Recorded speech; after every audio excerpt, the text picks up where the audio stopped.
orang Pehong itu mari punya. Ini lebih hebat dari orang Pehong ni, Sifu Nasir Kung Fu Panda. Oh iya ke?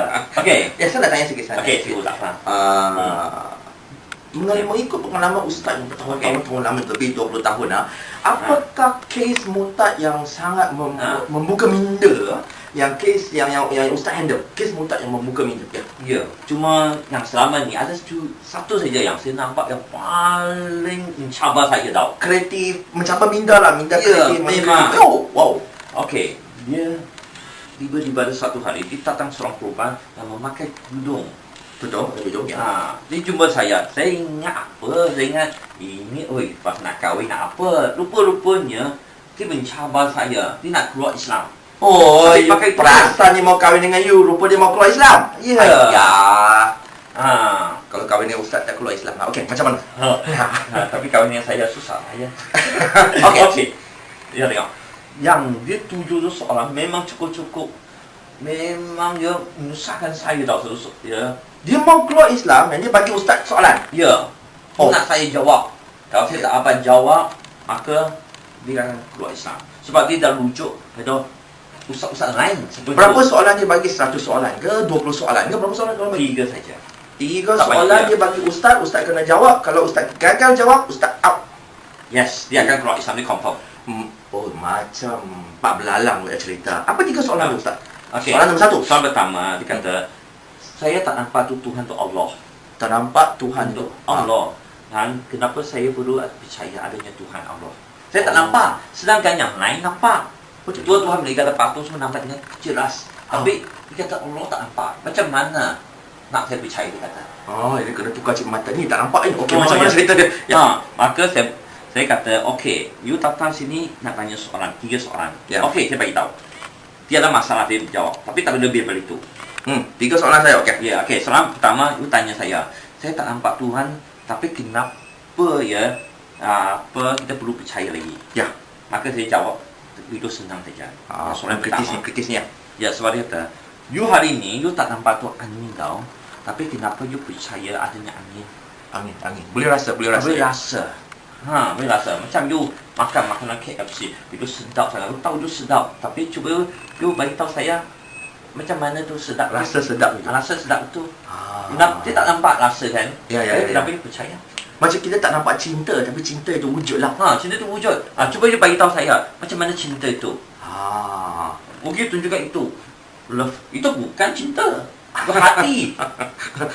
Simbol ya. Pas sekali. Macam kita tak nampak akal, kita nampak otak. Tapi orang itu tak ada akal lah. Yes, benda itu akal betul. Ustaz ni memang berakal. Walaupun saya tak nampak akal, memang ada akal. Okey. Soalan yang kedua. Okey, soalan yang kedua ialah dia tanya tau. Okey, dia kata Tuhan itu tidak adil. Tuhan tak adil. Sebab apa tau dia kata? Kenapa dia boleh jadi manusia ni cacat ini tak cacat, manusia ni kaya itu tak kaya?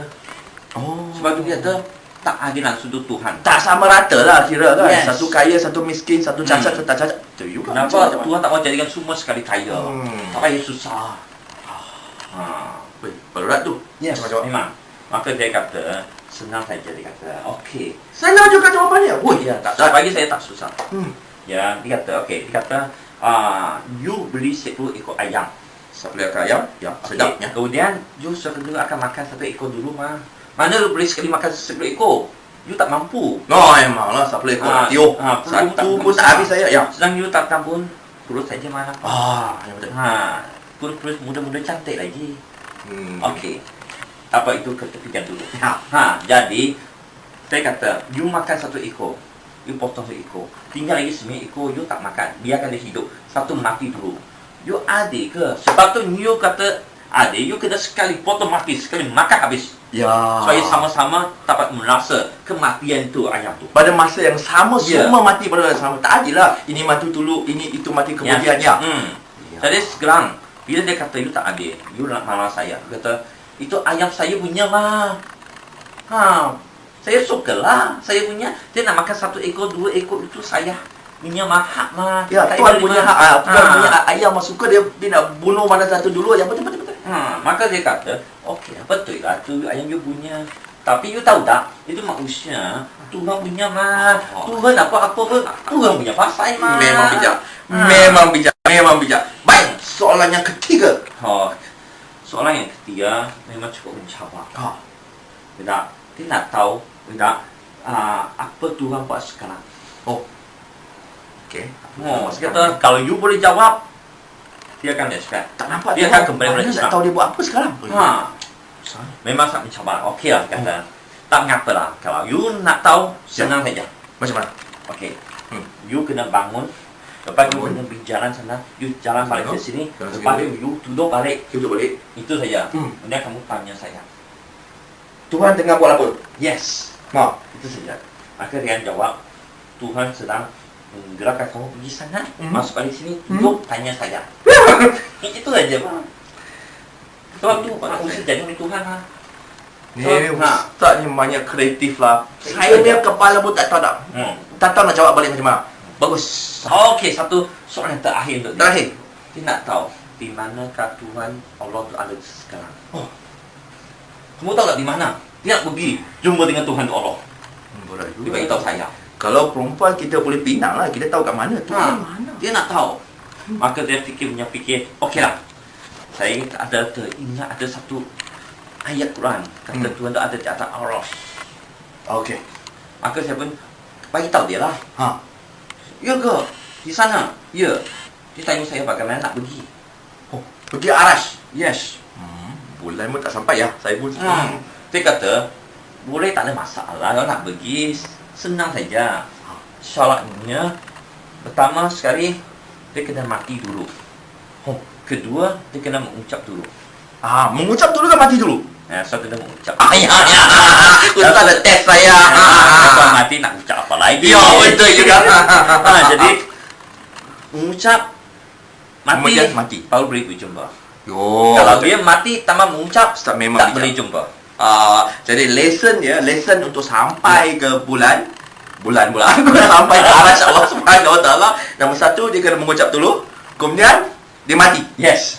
Baru Dia kena mati dulu. Baru sampai Arash. Itu saja paling simple. Kalau dia tak dapat mengikut syarat ini, tak boleh lah. Macam kita berjumpa dengan menteri besar pun, kita kena melalui orang prosedur.